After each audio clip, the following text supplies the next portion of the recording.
First, I'd like to start off with a huge thank you to all of our teachers and our support staff and our administrators who are doing the essential educational work during this pandemic. But an even bigger thank you to the teachers, to the parents, and the students that have been pivoting and embracing a new form of delivering learning. As you may know, all of our school districts have elected to begin the school year doing distance learning.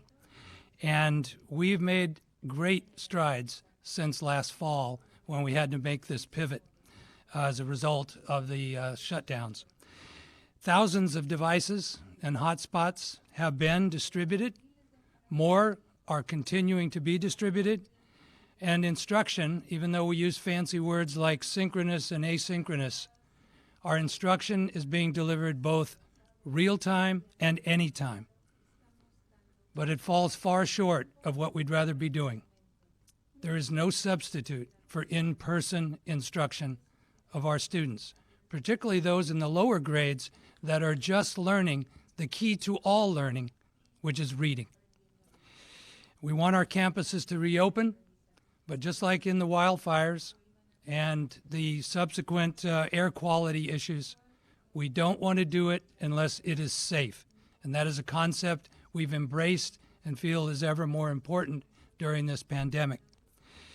All of our districts do have plans to begin in-person instruction once the county gets into the red tier and can stay there for 14 days. Now, it sounds kind of funny to me because other than being inside the 20-yard line in football, this is the only other circumstance where going into a red zone is a positive. There's a number of components, which won't surprise you, that all of our schools are poised to implement. Most will be using a hybrid model of education, which is a mix of in-person and distance learning because of capacity issues and how many kids we have in our schools. Masks will be required for every single student in third grade and above. Our facilities and our equipment will be frequently sanitized. And parents, of course, will be instructed to keep their kids at home if they show any symptoms. We'll also be checking those same students as well as our staff for any symptoms on a daily basis. And students will be kept as much as possible in small common cohorts during the school day.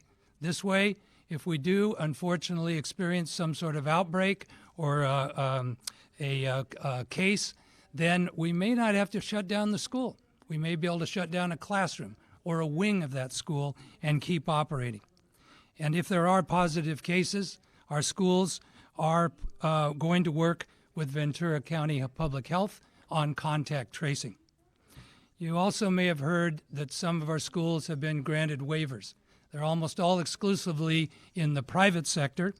Some of our public schools, as I speak, and their boards of education are exploring applying for waivers. Want to do so carefully because our operations at scale are much larger and we can't be as nimble as, say, a private school can be.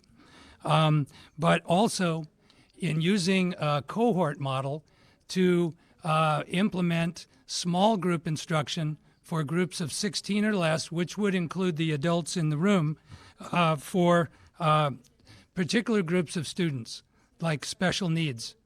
The dilemma that we experience is our most vulnerable students, students of poverty, English learners, students with special needs and disabilities, are at most risk of losing more ground, of learning loss, and widening the achievement gap. But on the other side of the coin, the last thing we want to do is to place students in those groups in greater danger. So this has been kind of a push and a pull for us in education in deciding how to go. But as the future unfolds, red tier or no, a great many of our school districts, including our County Office of Education, will be exploring those cohort models so that we can address the needs of select groups of students in very small environments. Also wanted to reference, if you could pull the slide up, is our framework for reopening. that was developed by our office in conjunction with Ventura County Public Health. And by the way, we are so grateful and value public health in the relationship that we'd enjoyed for many years in terms of, I don't see the slide up. That's probably because I didn't press the button. There we go.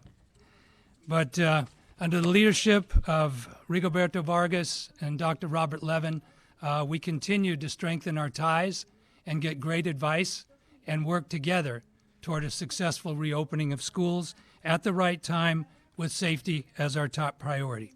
This particular framework that you have on the screen is the umbrella under which each and every school or school district, public or private, can use for the development of their own plans.